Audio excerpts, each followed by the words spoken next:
I had no idea that the passage of civil rights only happened under the Republican Party, because today you would think that the Democratic Party would be the one that was really fighting for the civil rights, and so it's again been changed 180 degrees in my mind. Matt, what you just said about, well, Republicans passed all these civil rights laws, immediately people think, no, wait a minute, time out, that's not right. 1964, the Civil Rights Act, 1965, the Voting Rights Act, that was done by Democrat President Lyndon Baines Johnson.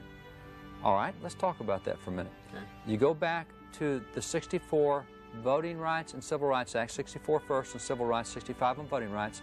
That was really introduced by Democrat President John F. Kennedy. It was introduced as a result of the riots that occurred in Birmingham. We're having all this racial tension and riots, and he said, we got to do something about this. Well, let's do the Civil Rights Act and the Voting Rights Act. So these will be the first civil rights acts in 89 years passed by Congress. So what happens is JFK wants to do this, but both of those acts had been previously introduced by Republican President Dwight D. Eisenhower. They were both killed in the Senate by the chairman of the Senate Judiciary Committee, a Democrat.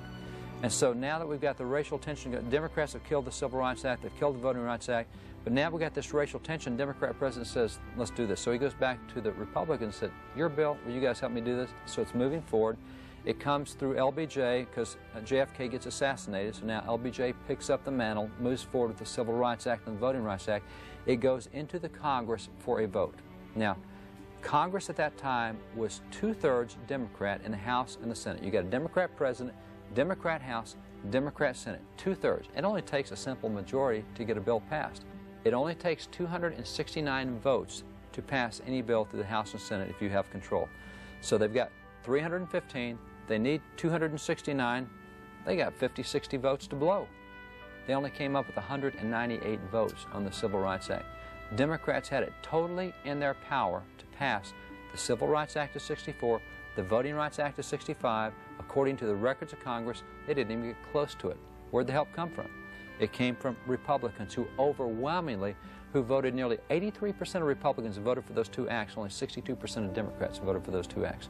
Had it not been for Republicans, the Civil Rights Act of 64 and the Voting Rights Act of 65 would not have passed.